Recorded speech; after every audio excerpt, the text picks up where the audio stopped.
call roll.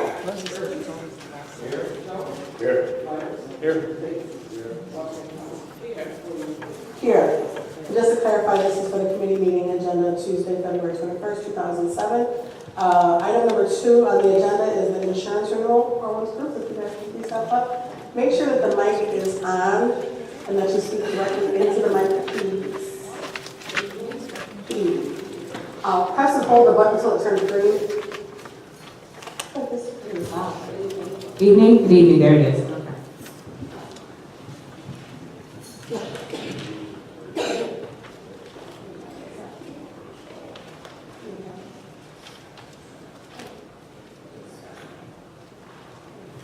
Thank you.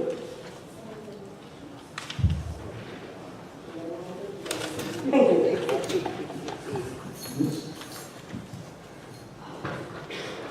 Good evening, everyone. I'm Valerie Lewis from the Owens Group, and I have with me Bruce Mitchell, who's also from the Owens Group. We're here tonight to present your property and casualty renewal insurance proposal for your insurance that comes up at the end of March. What we have done is negotiated up until the last time to make sure that we have gotten the best program for you this year. And we acknowledge that you would normally get a packet electronically prior to today, but we wanted to make sure that you got the absolute best options that were available to you, so we were negotiating. And we also are giving you this in advance enough time where you can look through it, you have questions, you can ask us questions, you have a good amount of time before this comes up for renewal, and then we could come back in March, and when you decide for us to come back for your vote, we can do that at that time. So we want to get right into the document. The first page of it is our service team, which is comprised of myself, Bruce, and William Owens, who is the owner of the company. Our contact information is listed, so if you do have questions, you can either get those questions over to Mr. Fairman, or you can contact either myself or Bruce directly. We will be more than happy to do that. When you turn to the next page of the document, what we have done for you is given you a snapshot of historical snapshot for the village. As you all know, you have commissioned us to do a good amount of risk management work for the village, to work on cost containment and claims issues. Trustee Taylor, you have this page. You know, this the next page of the document you have. Yes. Okay. He needs. Could you give me another copy, please? The proposal document itself. Okay. You do have it. Okay, great. Making sure everybody has everything. Put these together myself. I thought we were all solid. So on this page, what it goes over is a snapshot of, from a high level, what your claims history is like, what your outstanding open claims are that we given us. Yeah. Okay. Oh no, here we are. It had a glitch. What your the area in the dark bolded lettering, those are your what we call the open claims. They're still developing. These are some of your larger claims that we are contending with right now, that we are working with claims adjusters, which is underwriter safety and claims, as well as working with your attorneys to manage the process. Prior to that is just a background on what your program looks like. So from last year, the current program that you're on now, you have $4.95 million in limits, and then you have a $2 million umbrella that sits over that. You're over deductibles of $50,000 for your general liability, so things like slip, trip, and fall would be under that. Auto liability, law enforcement liability for your police activity. The only deductible that is different currently is the public officials liability, which is at $75,000. That is the coverage for you all operating as officiators of the village. For the renewal, Chubb Insurance is your carrier. They wanted to keep the retention the same as you have had this year. However, at one point there was some back and forth because of the loss history that's below.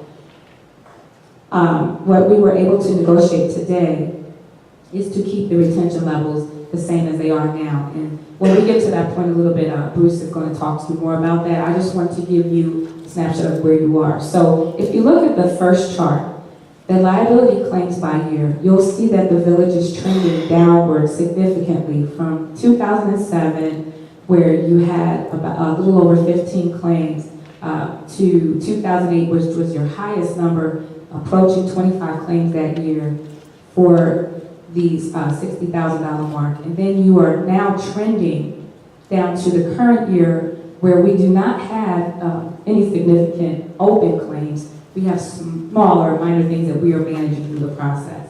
You're expected to have some claims. You are a municipality. You do things like you're running out in the street, you're doing trenching, shoring, all kinds of great stuff, cutting trees and running after dogs and bad people. And so we expect you to have claims. What our job is to do is to make sure that you're doing the best job at operating safely from the workers' compensation standpoint, as well as from a liability standpoint, that we're not incurring any third-party damage. We are minimizing that through sound procedures, policies, standard operating procedures. So we are working on projects like that now where we're developing procedures, policies and procedures in each department. One of the major things that you had us work on this year is your HR employee manual. And that has now been completed. We want to make sure that it's rolling out and that everybody understands it and that they are comprehending what your policies are as a village. That affects these numbers that we're looking at on this page. So you do see above it where some of the larger ticket items are things we're working on, like a law enforcement claim for $295. These are pretty big items, and we want to make sure we manage that all the way through.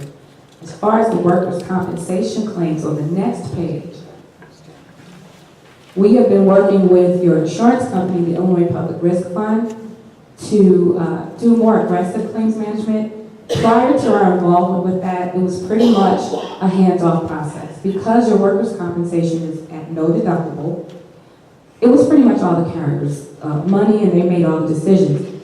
When we got involved, we said, hey, wait a minute, employee X is not back to work. Why not? Employee X can come back to work. We have to do these things, or the employee X has to show us this information, or maybe we need to have the proper documentation for employee X, but we need to start managing that process and bringing people either back when they can come back, or if they're out treating and they need to treat, and we manage that better. So although we don't have the same skin in the game as we do on your liability because you have a $50,000 retention, we treat it the same because inevitably you can have that same employee that gets into a car accident. We have to manage the car, the employee, and anybody that they hit. So we're looking at it collectively and holistically.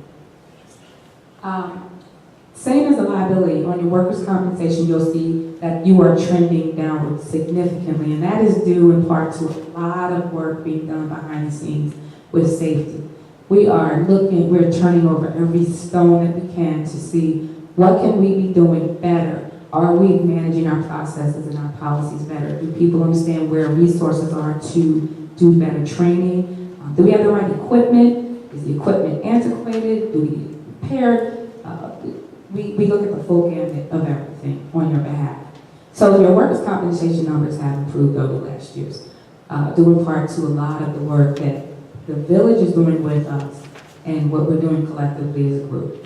Every year, we have looked at where does the city still have exposure. And in that area, I'm going to turn it over to Bruce because we did identify one area where you had some open exposure, and we thought we need to address this up front with you and get the pricing for you, and then tell you what could happen if you don't consider that. That's where you're most vulnerable right now. And I'll turn it over to Bruce Mitchell. Thanks, Al.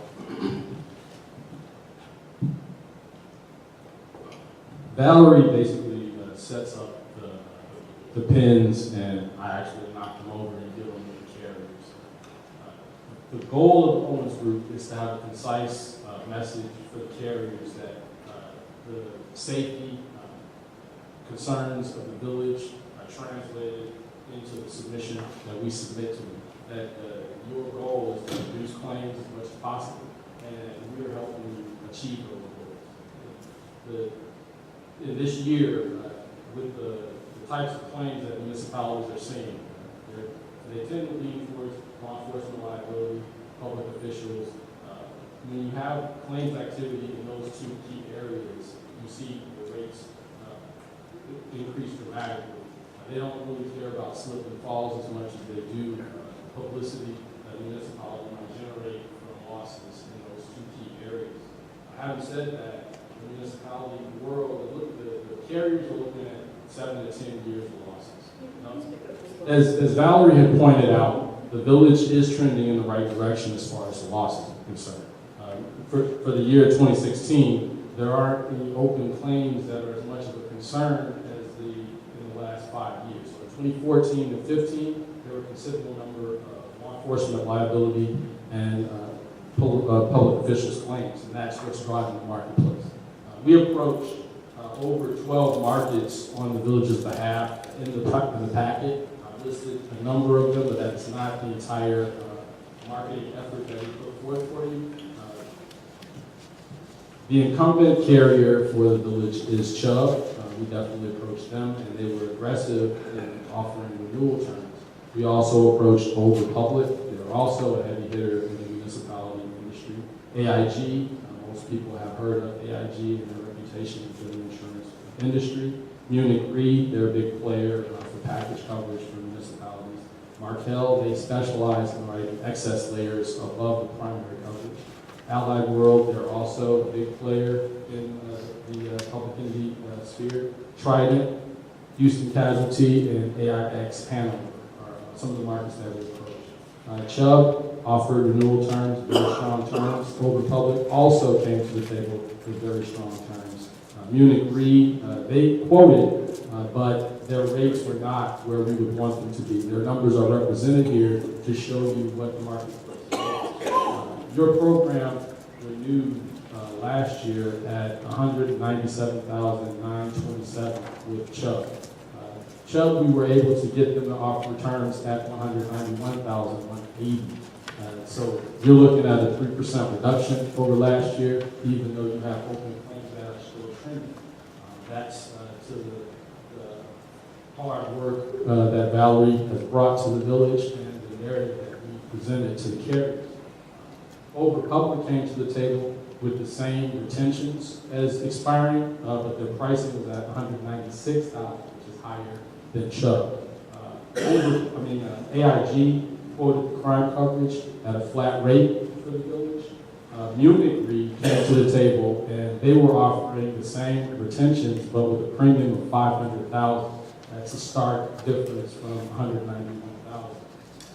Markel came in as far as the excess layer is concerned. They offered two options, $2 million, which is per expiring, and $5 million, which is what we would recommend. The pricing is significantly higher than last year. What we have seen in the excess layer is that National Casualty, your carrier, they will allow coverage for municipalities in the excess layer, and they took a lot of losses because of police, law enforcement liability, public officials. They got completely out of the market. They will not even offer terms at $2 million. Every excess carrier, generally the market, last year they were offering $10,000 per million. So your premium last year was $22,000 for $2 million of excess coverage. This year they're offering, it's almost like $15,000 per million. So the marketplace, as far as excess coverage, is on its head right now. With regard to Allied World, they declined to provide coverage or terms due to some of the losses that the village has experienced in the last 7 years. The same can be said for Trident, Houston Casualty, and AIX Hanover. They refused to offer terms because they did not feel that they could compete with the Chubb program. Now, I want to highlight that Chubb is one of the largest insurance providers in the industry.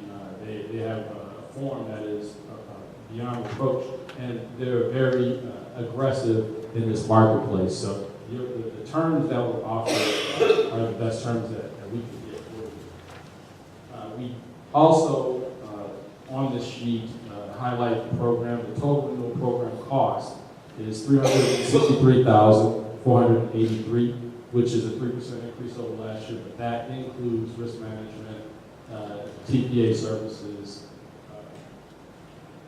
Exactly. Ace Chubb, primary, they quoted 4.95 million limit with a $50,000 retention for POL. Now, there's an exception what Al was saying is true.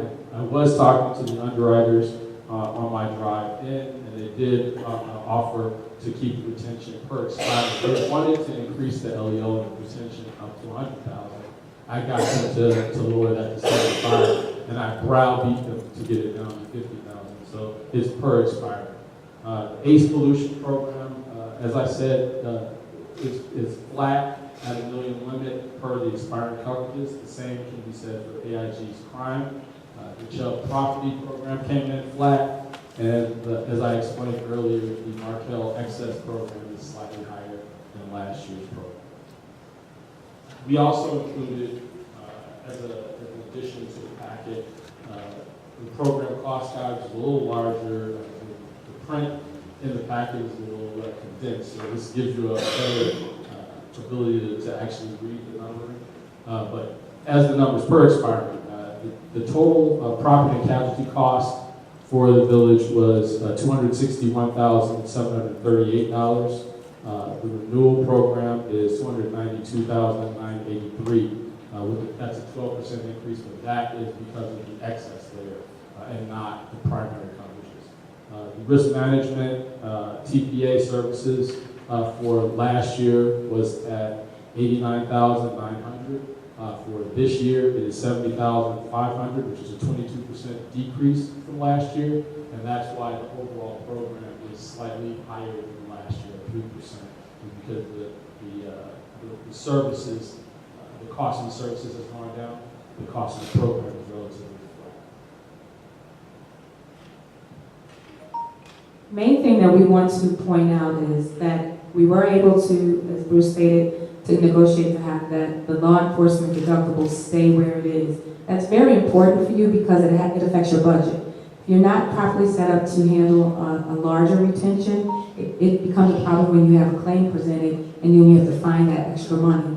So that helps you with your budget. Our position is that in Cook County, and I know you're slightly Will and slightly Cook, but you're primarily all Cook, okay? All Cook, especially when it comes to any kind of lawsuits, it's Cook. Cook County has been slammed with lawsuits, especially in the police liability area. Our carriers have taken a beating across the country. Exactly what Bruce was talking about earlier. So as much as we can maintain retentions and still work very diligently hard on our program, the back of the house, we talk to Chief Kowalski, it seemed like every day, about something. So we're working on that, and we told the narrative to the underwriter, look, we're good. We're doing our job. We're doing what we're supposed to do. Look at where we're going. We understand you have to look at where we've been, but look at where we're going. Look at what we're doing. This is a team effort. So we pounded that home to them, and they rewarded us by saying, yeah, we see what you're trying to do here. We're going to stay with the 50. I had to tell them a lot. I had to give them everything I've been working on, but I had to put that together for them, and that's my whole job to do for you. The main thing, that exposure that we were saying you still have open is that umbrella limit. I'm not comfortable at all with you being at a $2 million limit in this litigious society. I just feel like that's your biggest exposure to me that we can do something about. There's some things that we just have to accept. You know, the operations of the village being as what they are. Some things you just have to say, well, that's a function of doing business. Having not enough limit at your top layer, that's something we can avoid. It really is. So what we've done is we put the pricing in there. It still puts you in the 3% range. You do have what it is listed below, but that is not our recommendation that you do that. From purely a standpoint of where you're located and what kinds of losses have been in this area. It's easy for somebody to run from Chicago right to Sauk Village, hide in your grandmother's house and have a shootout.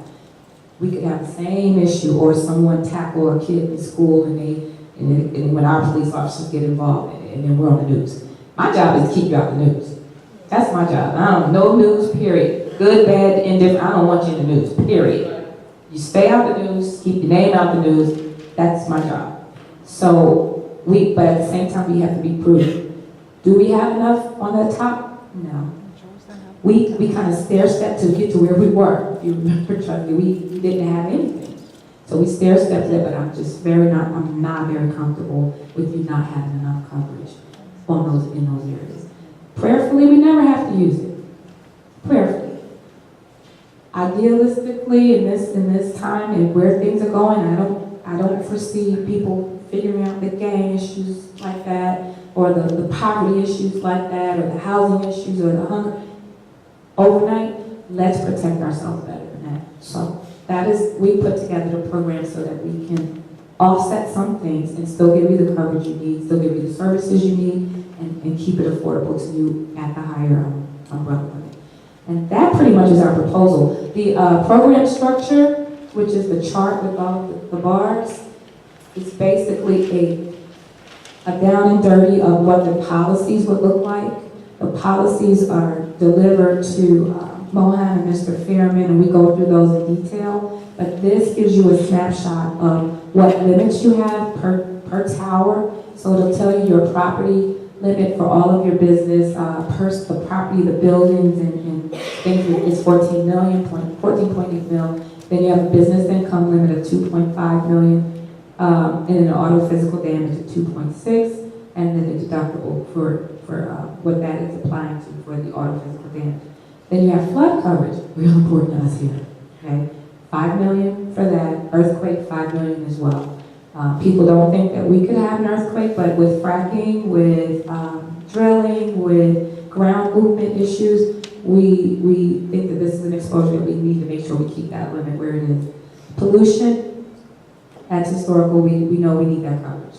And then you have a $1 million limit with a $2 million act. And then crime, that's always something for a municipality to have. It covers your public officials as a part of it, and so that people don't have to be individually bonded. And it covers you all, but it doesn't cover any kind of pension boards or anything like that. They should have their own insurance, and if they do not, you need to let us know. But this is strictly for our employees and for our public officials here. And then that bigger green box is your package program. So that encompasses everything that's there, the general liability, the auto, and the public officials, employment practices, discrimination, sexual harassment, wrongful termination, things like that, law enforcement, excessive force, civil rights violations, all that's in the green box. And then the workers' comp we put on this, although it's not a March 27th date, it's a January 1st date, we put that there so you can see what limit you have. You're not on the deductible program, as I stated earlier. So that one we kind of monitor too, just because as fiduciary to you all, we want to make sure that they are monitoring your money properly and not just letting the claims ride and then charging for the premium, which is often what happens when you're on a no deductible program. You don't get to control it as much, but we are doing that. So with that being said, you have time to review this information. You don't have to vote on anything tonight. It was not being brought to you for a vote. It's being brought to you for informational purposes only. If you have questions, please let us know either via through clerk. You want them to send your questions to Mr. Fairman, or just contact? Okay, direct them all through Mr. Fairman, and he'll get back to me. He talks to me also almost daily, so I will respond accordingly and make sure that you guys get what you need and understand if there's anything about it that is questionable, or if you think, I have an exposure that you didn't talk about. I think that we have an open area that you haven't spoken about. Please let us know that, because as we continue to do this, we learn more about the operations, and we say, oh, hey, you guys got Cujo over there in the corner. We need to make sure we got coverage for Cujo. So that's what we do. And thank you for your attention to this very important information. We appreciate you. We thank you for taking us early, and we thank you for allowing us to come so far in advance. Thank you very much for coming out today. Trustee Myers? Can you tell us the total payout we did last year on the claims? I can get that to you in the report. Yes, I have that. Mm-hmm. You have it here tonight, or? I don't have the total dollar amount because I didn't tally that up for you, but I do have that total. I have it at my disposal. I can get it emailed to you tomorrow. Mm-hmm.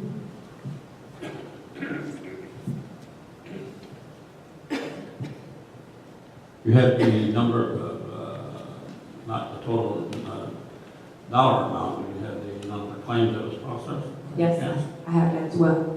I'll get that over. Could you fax it to the board members when you get a chance, or email? Or send it to Debbie, she can send it out. I'll send it to Madam Clerk, yes. Does anybody else have any other questions? Trustee Cates?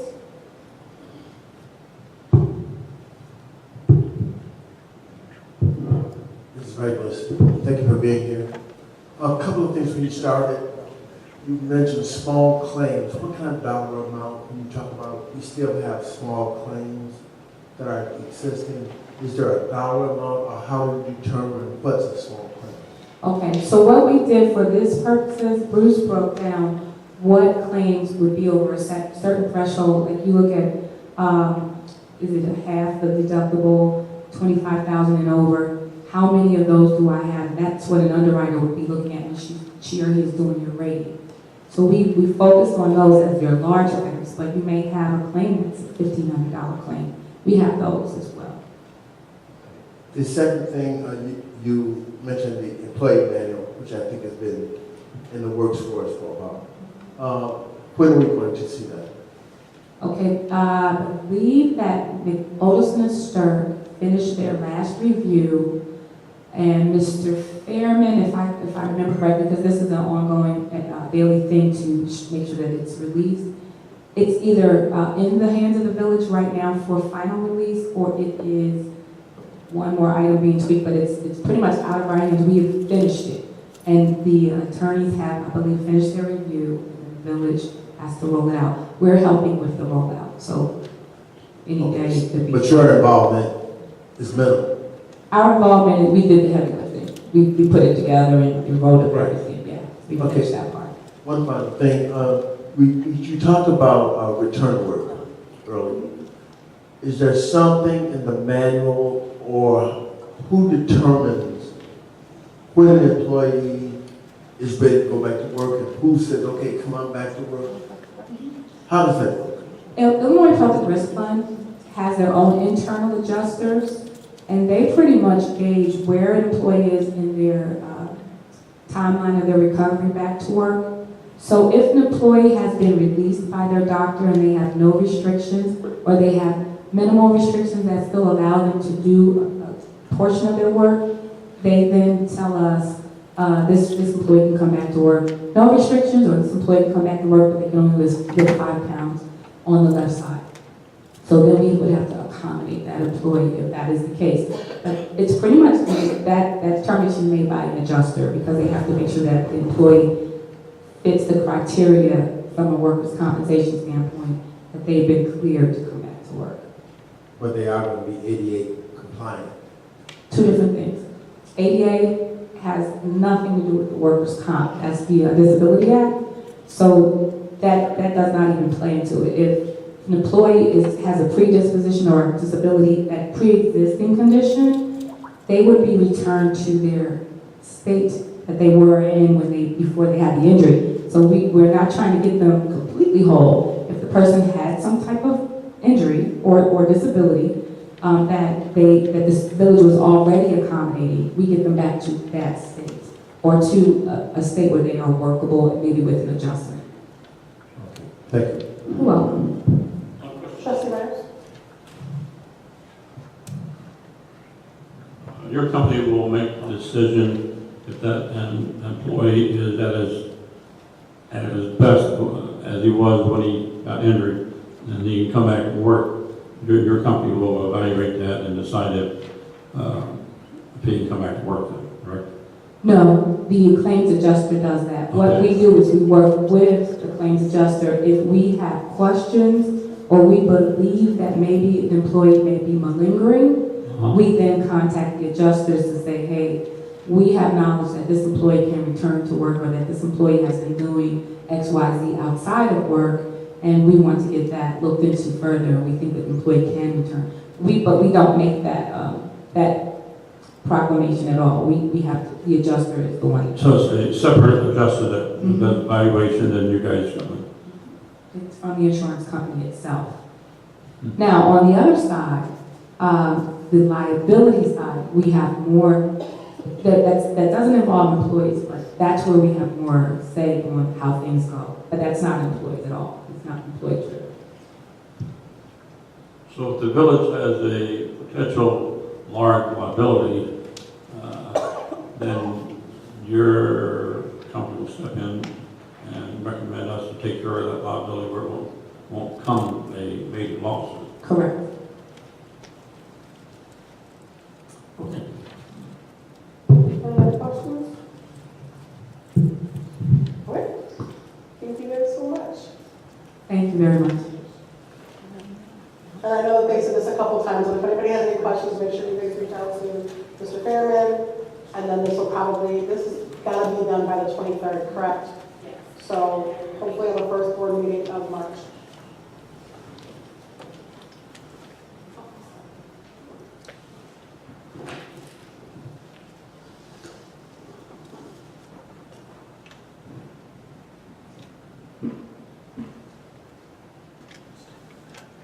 Okay, item number 3, public comment. All questions and comments must be directed to the chair. Each speaker will be given 3 minutes to speak on topics of their choice. Each speaker will be allowed 1 opportunity to speak. And as per usual, I will write down the questions and address them to whoever they concern, if they don't concern myself directly. Ms. Houston, you ready? Renee Brewer on behalf of the Sauk citizens of where does someone think the ordinance will be coming out during this presentation? Can't hear you. Can you use your mic, Can't hear please? you. Thank you. Yeah.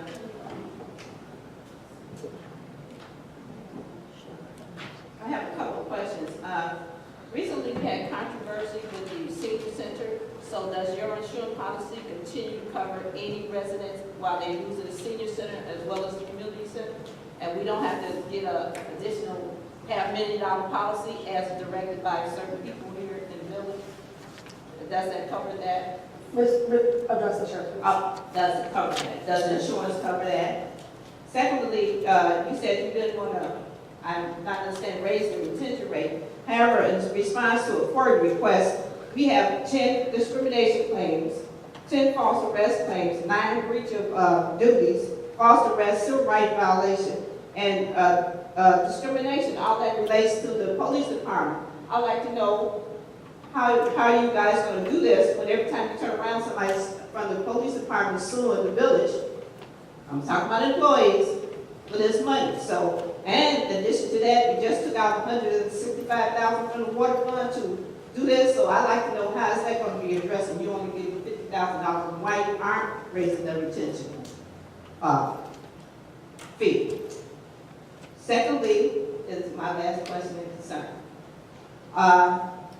My attorney, according to my attorney, Sauk Village was offered $650,000 from YRC roadway to address the contamination of well 3. Now, it's my understanding that well 3, the water beneath well 3, is not fit for human consumption. That decision has not been reversed.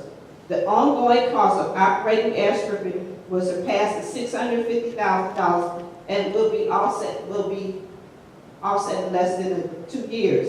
If you guys decide to take that money, history has shown us that if you put that $650,000 in the general fund, we won't know where it's at. And then we still have the infrastructure that has to be repaired. We still will have,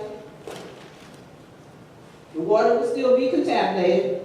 Roadway is not presuming taking on any credit for anything. They say they didn't do it.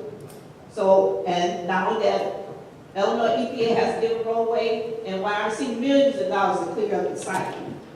Yet, you guys are considering taking $650,000, not considering the residents in this village. Residents with compromised immune systems, since nobody else, can I have a few more minutes to finish? I'm almost finished. The rules are 3 minutes. Okay. Where compromising the immune system won't be addressed, I would like to know how many of you guys are willing to throw residents on the bus? Okay, that's Under your the time. bus. That's your time. She didn't say time, you did. No, she did say time. Okay. You were talking, so you couldn't hear her. Okay. Okay. As far as the senior center and insurance, I think that this was explained to you downtown in the what did you guys have, a mediation situation, and I think that it's been explained multiple times that, and for anybody who's in the audience or for anybody who told you, each individual committee does not need to have their own insurance.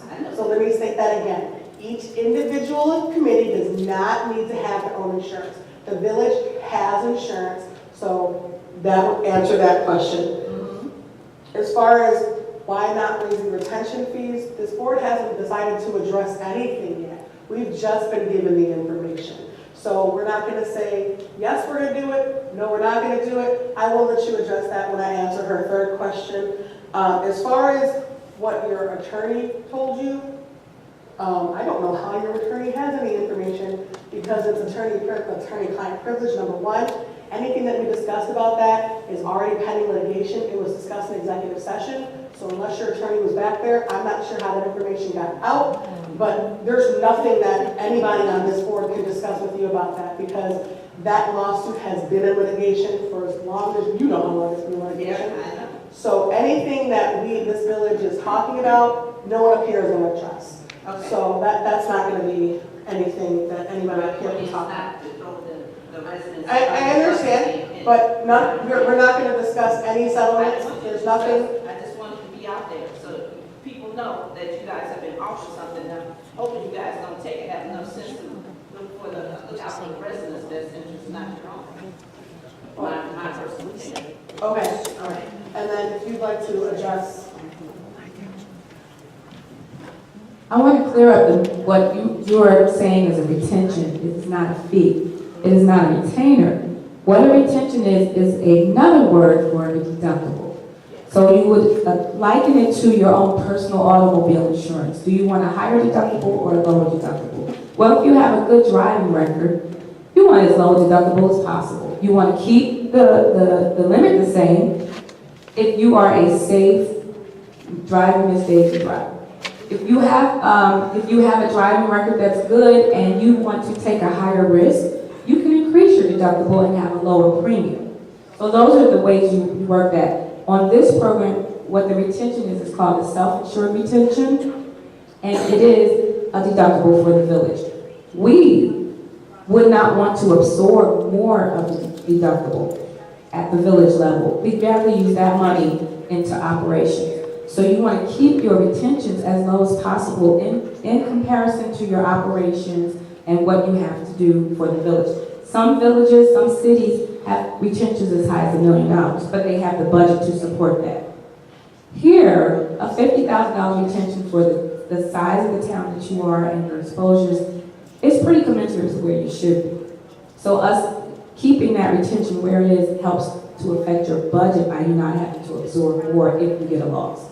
So the losses that you talked about, the police liability losses that occurred in the past, some that are still occurring, it is in our best interest to try to make sure that we maintain the retentions as low as possible so that the village doesn't have to come out of pocket with as much money. So that is what the retention is. It's more like a fancier word for deductible. It's just, it has different implications for a municipality. It's not something that you want to go up unless you can support it with your budget. Others who can support it with their budget, they may have a higher retention. What that does for you, it allows you to ride the wave above where all of the stuff is happening so that the insurance company is not going to say, well, we decline to quote you next year or we got to get out of the market. It's kind of, the higher you go in the retentions is a more sophisticated account that says, I have allocated funds into a loss fund to pay for claims. I've allocated money that nobody touches except for claims. And I'm managing that. When you get to that, grow up to that stage, and that may be something that, but we are not on that type of program. This is not a program where you can absorb that type of risk yet. Thank you. Any other questions?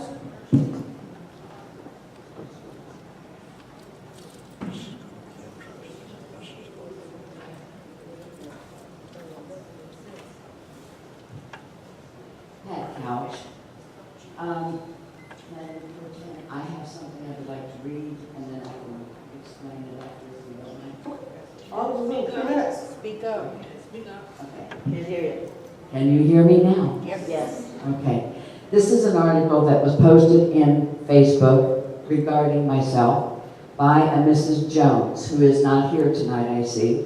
She commented that, LOL, they were so funny. She thought she was the police. She lied up there, claiming people were illegally parked. Sit your miserable behind down. You and your fellow Klan, K-L-A-N, members were just upset that the residents are tired of the bullcrap that has been going on, and she thought she was going to see the same faces supporting someone that they are jealous of. Talking about the people in the vehicle was talking too loud, another lie. You seen what was going on, and now you are scared. I can't wait for this election so all of them in the audience can go back to their holes. On top of that, you're worried about who's in front of your house, and all you have is abandoned homes around you. See what the problem? See, that's the problem, and your priorities are messed up. Get a life. She is accusing me of lying about having to call the police on a situation that occurred in front of my home. In the meantime, since she thinks I'm lying, I did go to the police department. There is the police report and their subsequent, I did FOIA the information. There is the log from the police department that says right down the line how a woman started passing out political pamphlets parked in a gray SUV on the wrong side of the street. And then the dispatch logged in, can hear yelling on the phone from inside my home. Then the dispatcher continued to tell the address and so forth. There is the information that I did FOIA, and if Mrs. Jones has any other questions about me lying, I'd be glad to give her a copy. Please keep it, please. Let's be civil. We've got a good meeting. Let's continue it.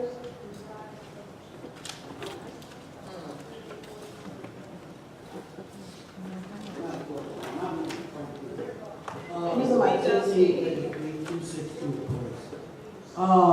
When it was talking about the money being spent, how being spent. Can you use the mic, please? If you would just simply listen to or think about this, there's $535,000 owed to this village in back taxes. People do not pay the taxes, they do not pay the water bill, and this is what caused us to be so deeply in debt. Also, there was a big lawsuit filed about Beco in the water. You gotta look at that and find out where that came from. There's also different foils out there that have been answered. $20,000 worth of foil, which was given to people they didn't do nothing with. That's what the money was. So I think what we all should learn, when we have guests in this audience, I mean, quit trying to imply that you get if it's back there in that building, it should never be out here in the public. Thank you.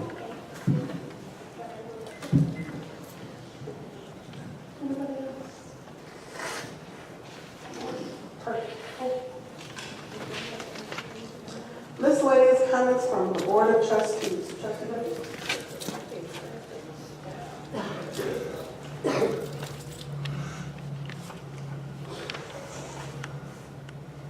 Okay. I do have a question, and I'm glad. I don't know, I've tried to get this answered, but every time I came to get it answered, today, Mr. Fairman wasn't here, and then last week, I wasn't able to get an answer, so I'm hoping that you or the clerk could relay this to the mayor or whoever. The last accounting, the last time we took money out of the water fund, it was the last time that it was asked as a consensus to take money out. I'd like to find out what was the, what trustees actually voted it out, because I said for just payroll only, so I understand everything else is taken out. So I just wanted to find out how that vote went, if we can find that out now, because I didn't think we had the money or to take or to pay those vendors at that time, but we do have to fulfill our obligations to our employees and to their benefits. So, and I had asked this, not just this time, but the last time we took money out of the water fund, I asked also what trustees actually gave their consent And I asked it at a board meeting and no one raised their hand. So those two things I'd like to know and have on record so we can know how that money was voted out, even though it was taken out. I'd just like to know what trustees or what record do we have of who took that out. And just a thought, and this is just a comment in regards to the village itself. I hope that we make this the last time that we comment on Facebook, about Facebook, or what happened on Facebook at an open board meeting. If we're gonna do that, then we might as well just get a TV in here or computer or whatever. But to comment on an open board meeting where we're trying to conduct business about what happened on Facebook, that's a search engine. Facebook was created for people to get on there and say what they want to say, do what they want to do, without virtually any supervision. At a board meeting that we're trying to conduct business, or at least listen to proposals for people that are trying to do business, to ask a question about something that someone said, this or that, I just think it's the wrong venue, especially at a board meeting. Thank you. Trustee Tate?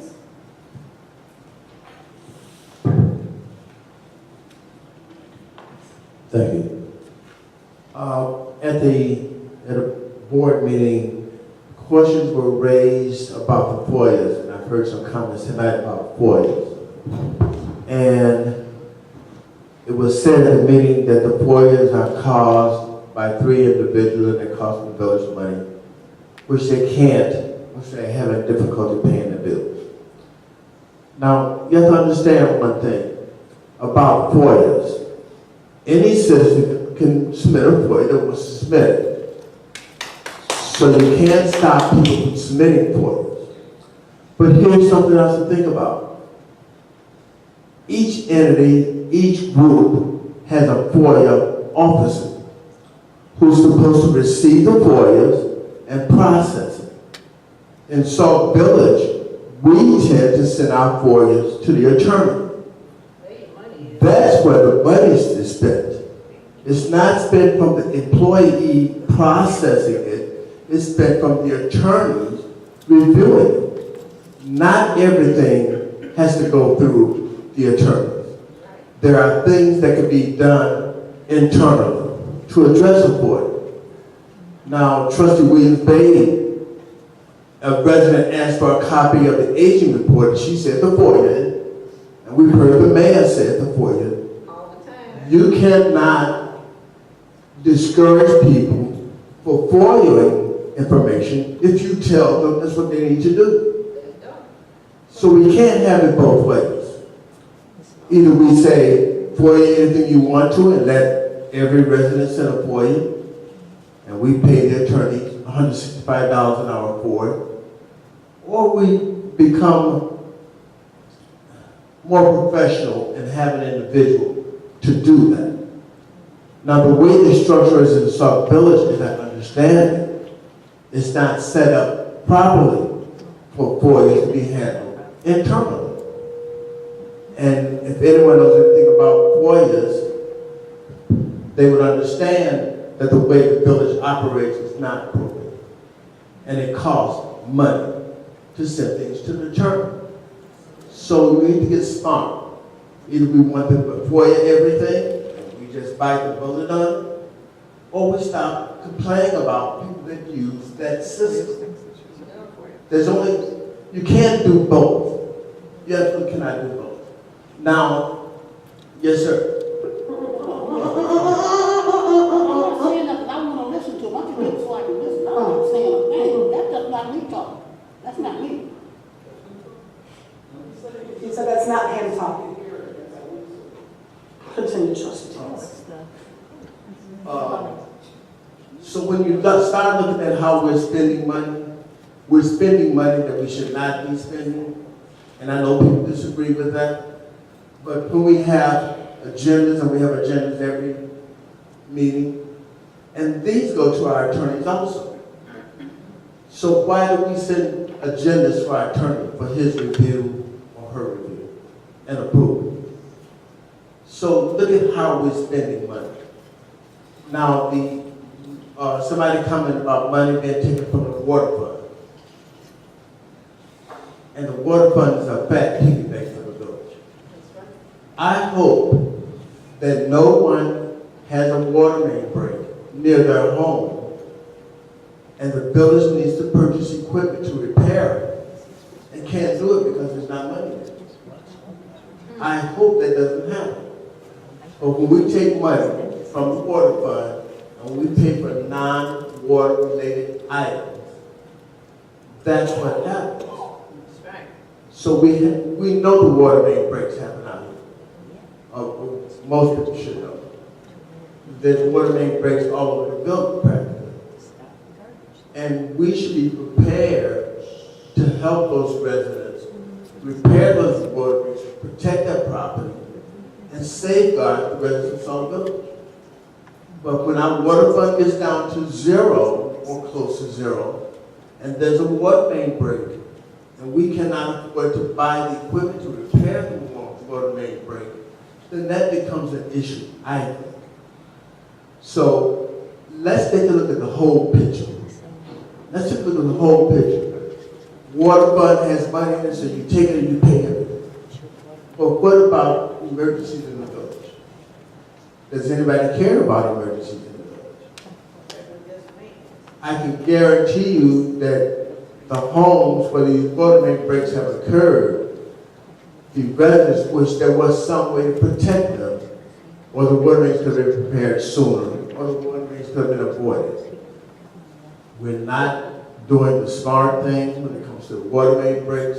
We're not doing the smart thing when it comes to FOIAs. We're just not doing the right things. And with any amount of leadership, we would have some of these things resolved. It's simple leadership. You know, we sit here, and I sat here at the last meeting and heard audience members attacking each other. And I mean verbally attacking, I don't mean physically attacking. Verbally attacking each other. Because they get that from us. We set the example. When we have people up here who talk about you in the audience, who says what you said on Facebook, and those kind of things are just should not be allowed. When trustees and elected officials sit up here and read biblical scriptures to protect or to safeguard or whatever they're doing, there's a certain thing called separation of church and state. And we should not be sitting up here quoting biblical scriptures. It's good. If you're religious, it's good. But I do not think this is the time or the place to be doing it. And we set the example. So when we attack you, then you attack each other, and everybody's having a good time. It's a Donnybrook. We should not be addressing you and what you do on Facebook, what your house looks like, how you dress. We should not even be concerned about it. But if we're concerned about how you look, how you dress, where you live, what you said on Facebook, then we're not doing what we're supposed to be doing right here. So I hope that we refocus. I really hope we refocus. But if we don't, then we can continue to do what we're doing now. I mean, it's okay for some. Let's let everybody talk about each other. Let's talk about each other's mother, father, sister, brother. Let's just talk about each other. And we won't get a damn thing done in the meeting. Focus on the meeting, focus on what the village needs. What's best for the village? Facebook is not best for the village. So let's change what we're doing and continue doing the same thing. Thank you. Trustee Schultz? Well, I'm not going to waste any more time on Facebook. That's totally a waste of time. But April 14th, we will be filling the Easter eggs for the Easter egg hunt. If anyone would like to volunteer, please contact me and let me know your availability. We're going to do it at Good Friday. probably in the morning time. So if you would like to volunteer, please let me know. Mayor, 414, isn't that the day before Easter? He said, no, that would be Saturday. So 4/14, That's Good Friday. Good Friday. okay, and it's not the day before Easter then? Did you get that? 414. Thank you, Madam Pro Tem. Just a few things. First of all, I want to announce that Neighborhood Watch will be having our regular meetings as we have every month on the second Monday at the fire station at 7 o'clock on March the 13th. I want to invite those residents that would like to be a part of Neighborhood Watch to come and attend our monthly meetings that we have every month. Second of all, I want to announce that we are having different residents, public or private residents, citizens, businesses that would like to contribute to our Unity in the Community concert that we have coming over at Rickover School on March the 10th. We are very excited about this concert. We have a packed performance list of residents and some performers that's going to be outside of Sauk Village that will be there to participate in our Unity in the Community. Ms. Daryl King from 102.3 FM radio station, Daryl King and the Bling Bling, is very excited about coming to Rickover Junior High School, coming to Sauk Village, as well as our special artist, Willie the Entertainer. And we are just so excited as a committee to put this concert on, a free concert for everyone in the community. It's family friendly, so you can bring the children, the grandparents, anybody can come. The doors will open at exactly 5:30 at Rickover School on Friday night, March the 10th at 6 o'clock. Approximately 6 o'clock, the program will begin. And we are going to be in for a great evening doing something that's never been done before at Sauk Village. So we are very excited about it, and we are spreading it throughout the community. Our official flyers will be ready this weekend, and we will be disseminating those throughout the community as well. So this is the last opportunity if somebody wanted to be on the program, if you know somebody that have talent in Sauk Village that want to be on the program, you need to let me know by this weekend because we are doing our program and it will be closed. Again, it is free to everyone that would like to come out. Just want to touch bases on a few things that I heard tonight. You know, as an elected official, we all are in the community for the most part, especially during this time of the season. And we hear a lot, we see a lot. Residents ask a lot of questions. They want to know a lot about what they hear, what they see. I just feel that since we did make a decision that at every meeting, any resident can speak on any topic that they want. We used to have only the first and the third meetings that they could talk about whatever they want, and the second and fourth Tuesday they could talk about agenda items only. Now that we made a decision that residents can talk about whatever they want at any meeting, I feel that any resident have a right to talk about whatever they have a concern about. They have 3 minutes to talk. I hear some very asinine things from up here as well as from out there. I've heard people call the mayor an a-hole, a jag-off. I've heard people threaten to bring their whole families to come jump on people. So to say that, you know, residents don't have a right to get up and say whatever is dear to them on their block, at their home, in their community. I was out talking to people all day, yesterday and today, and some of the things that residents hear that never come here, they know everything going on verbatim. As far as FOIAs are concerned, I am always FOIA. I'm used to it. Joe Wisdawati forwarded me this week for Neighborhood Watch from the book bag to today. And it's just amazing to me. The funds that we have are not funds that come from the village. The mayor gave none of us a budget. All the money that my committee raised, we raised by either private donations or public donations, or we solicit from the neighborhood, and we'll go and tag with permission from the police department. And it just makes me feel good to be FOIA because it lets me know I have something doing worth FOIAing. Some people you can't FOIA their committee because they're doing absolutely nothing, have never done nothing, are not doing nothing, and don't want to do nothing.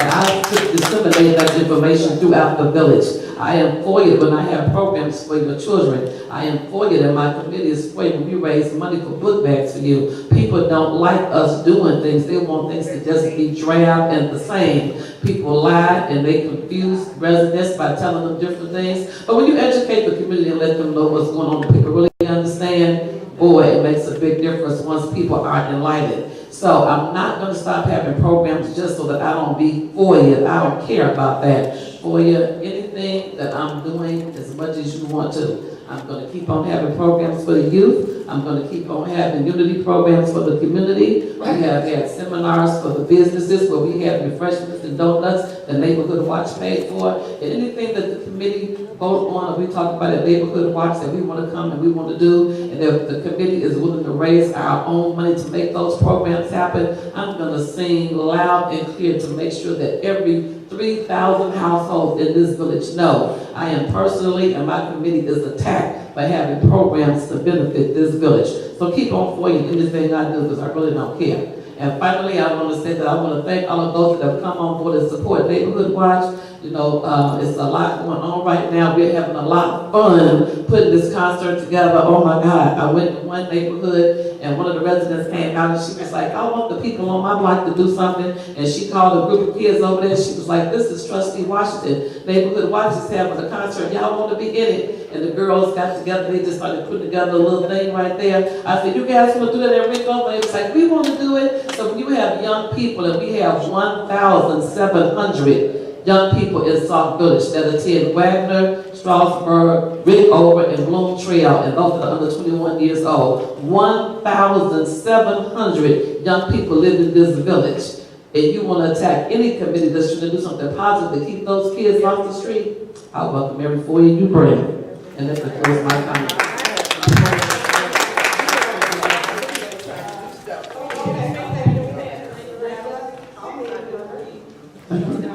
Thank you, Madam Chairman.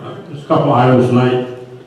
First of all, I'm proud and I'm glad it finally happened that the Housing Authority is now signing complaints on people breaking into these vacant homes and using them and moving ahead and making a homestead out of them. Well, now the Housing Authority is signing, working with the police department in Cook County, and we're starting to bring these people to the county court. Way to go. We're going to keep it up. The other thing, I'm going to cover that in that last.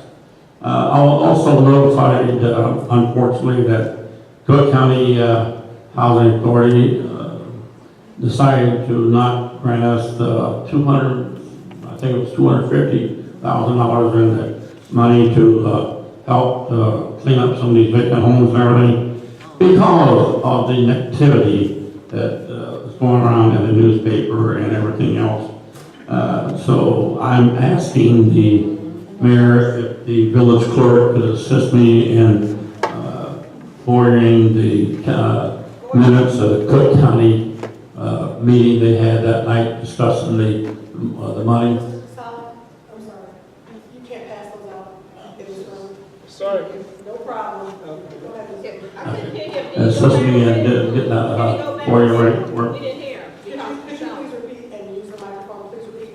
Sorry about the floor.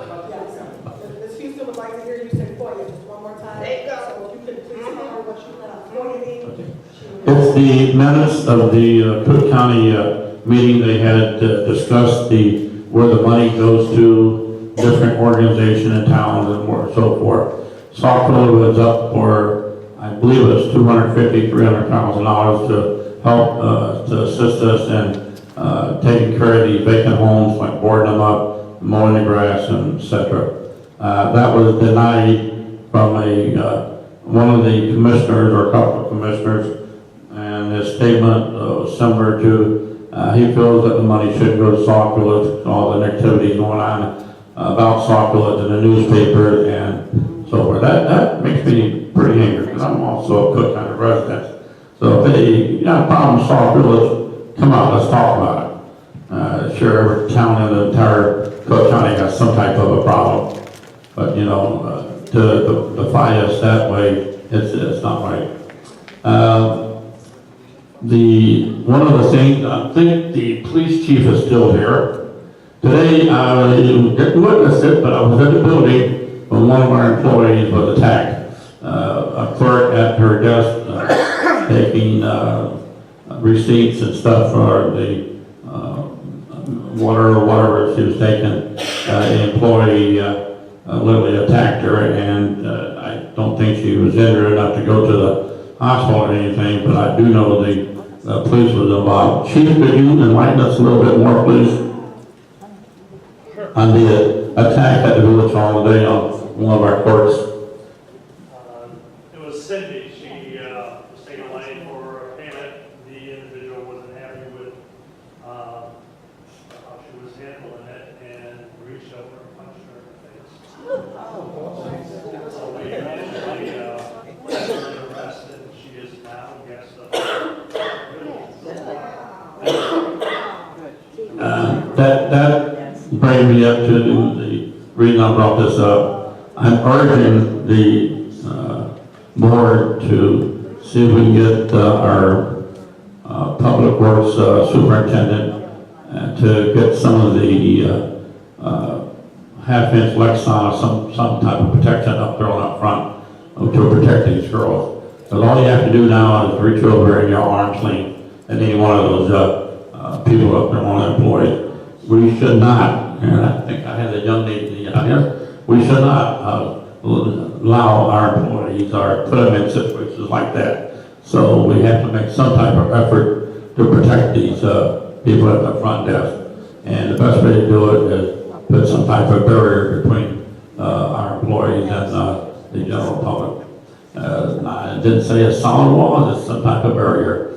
And I like the backing of the board where we can move on Kevin to see what he can look into it, get something up there. And last is the fire department has taken an application for firefighters. If you know any young people, male, female, ages 18 to whatever, and the first thing they do, they go through a drug test and they go through a background, then they go through a complete 1500 physical. And with that, they can pick it up anytime from 6 to 6 at the fire station. And that's all I have, Madam Chair. Thank you. Okay, just a couple of things. Thank you. I'm sure that what you just mentioned about the incident out there was one of those things that Valerie was looking for. Any of those liabilities we might have out there that she did, that the Owens Group didn't foresee, that's apparently one of them. And I'm surprised that that happened on one aspect, and I guess on the other aspect on it. Just a couple of things. We are continuing to work on Student Government Day. As everybody knows, the village turns 60 this year. So we are working on the programming for that. I received word today that they are finalizing the list for the students for Student Government Day. So we will be rolling that out soon. I'm very excited about that. And we also got the finalists for the village sticker contest. So we're in the process of voting for that because we do need people voting soon. It takes a while for them to do that. Couple of things. Trustee Washington House brought up earlier that I had it written down, so just kind of piggybacking on that. There was an ordinance that was passed that said anybody can come to that microphone and talk about whatever they want for 3 minutes. I wasn't for it, but it passed. So that's the first thing. Again, people, this is an election season, okay? There's going to be heated feelings, there's going to be things on Facebook, there's going to be things said in the hallways. I'm just going to ask that when we're in this meeting and we're conducting business, that we remember that we're here to conduct business first. We don't need the yelling and the back and forth with each other. Trustee Tate mentioned it. You know, residents sniping and going back and forth with each other. It's not necessary. Going back and forth with us, it's not necessary, and we don't need to do it to each other. You mentioned before it starts with us. I thoroughly agree with that. It does start with us. It started with us years ago, and that's when we became a circus. And I've said multiple times sitting up here, I don't want to be a part of a circus. We just need to understand, discuss what needs to happen, and move on. That's just what needs to happen. We talked about, a resident talked about where the money was, $550,000. I think you mentioned $535,000. I believe that number is just residential taxes, but I want to remind people, there are businesses in Sauk Village who haven't paid their taxes too. And we wonder where the money is and why we're taking money from the water fund and things like that. You know, there aren't many options when you mentioned 500, I think the total is around $550,000, but that's from 2015. Those are taxes that were paid in 2015. What about 2014? What about 2013, 12, 11? to my knowledge, nobody has those numbers. So we've talked about, many people have gotten up and talked about what this administration has done and how they, the current mayor hasn't done this and hasn't done that. Well, exactly what was just said. Well, if people paid their taxes, businesses and everybody else, and water bills were paid on time, and we were being more aggressively collecting water bills back then, and we were working smarter, not harder, which is something I've been saying for years, and we attacked these problems, then maybe we would not be in the situation we are right now. So unfortunately, the water fund is unfortunately where we go to make sure that our bills get paid so our lights don't get cut off, so we don't lose our services. And I know Trustee Tate mentioned, what would we do if we have an emergency situation? That's a good question. I believe I presented a solution a couple months ago when I said we need to, Village Administrator Fairman was boasting about how he'd been aggressively working and getting bills paid. We were getting such an insurgence of water fund money, and it was great. Everybody was great, and nobody wanted to use it for general fund and having transfers and everything like that, and everybody was worried about the emergencies. And I said at that time, let's take a portion of that and put it in a contingency fund to go for emergencies, for infrastructures. And I was told, even though I was the chair of the Budget and Finance Committee, that was not my job to present that to the committee. So I backed off. But again, if maybe if we would have did that 4 months ago, we wouldn't have had a whole lot of money in there right now because it's just been 4 months. But if we had an emergency tomorrow, we might have had something to do. Again, work smarter, not harder. We need to think about that. We talked about FOIAs. And Trustee Tate, she stated that I told the residents to FOIA the Asian report. What I told her was that I would look into see if I could give her a copy, but until that time, if she needed the information right then, she might get it more quickly if she FOIA'd it. But I agree, information should be readily available, but I don't make the determination of what information is available. And I'm not going to give somebody something until I'm told I can. That could be a liability too. We talked about FOIA's going through attorneys. When FOIA process became popular a couple of years ago, FOIAs were in-house. Everything, they were all in-house. And then people got litigious. And they sued us. This FOIA is, that's a very good question. There's an owl in here. This isn't the information I wanted. Well, you didn't ask this question. Well, then I asked another question. And then they went to the Attorney General about something that happened eons ago, and they keep bringing it up and keep bringing it up and keep putting it in court, keep going to court for no reason, because everybody is saying that nothing happened. But this is why things have to go through the attorney. Because when we try to keep it in-house, and when we try to do what the village thought was right, after hours and hours and days of training for the FOIA officers, people still were taking them to court. So we said, hey, let's try to stay out of court, let's go to the attorneys. But now that's a problem because we're spending money with the attorneys. Also, you mentioned that the agendas go through the attorneys. That's not true. So I just want to make sure that everybody knows that that process doesn't happen.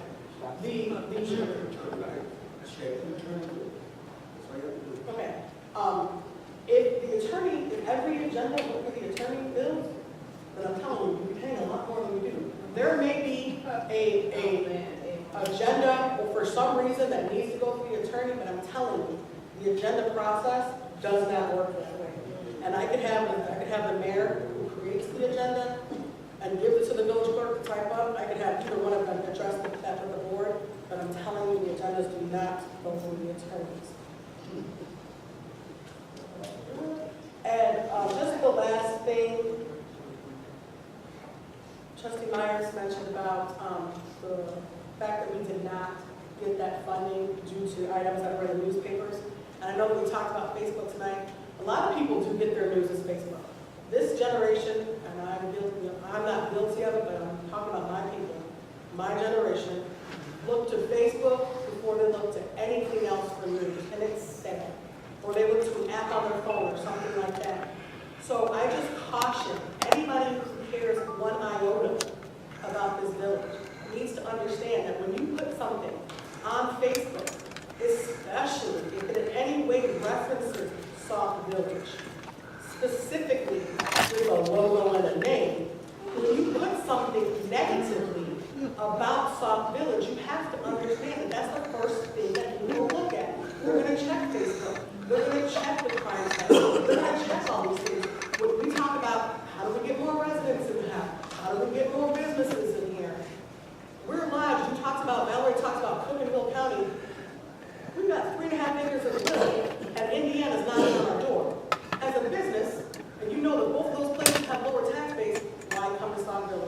We don't need the negativity. We don't need the negativity in here. We don't need negativity on Facebook. We don't need the negativity in newspapers. So, again, we're only an hour and 20 minutes. We've done a long meeting as long as this. I can keep on going. So again, when we talk about the negativity coming out, understand it comes both ways. The faces and the comments, they're not necessary. But if that's what you need to do to sleep at night, that's what you should do. But we need to understand. Let's move forward, okay? Stop the negativity. It's not worth it. No matter who's going to be, again, it's election season, no matter who's going to be sitting in any of these seats, come May, you still have a job to do. You still have a village to run. And if you let people on Facebook run it to the ground, there's no point in continuing to run. The last thing I'm going to say, and I see that Mr. Casale is no longer in here, but I saw it before the meeting, and I saw it during the meeting, just as a reminder, election materials cannot be passed out in this room. Neither during a meeting, before a meeting, after a meeting, 3 o'clock in the morning, election materials cannot be passed out in this room. That being said, can I have a motion to adjourn? All those in favor? Ms. Hyde?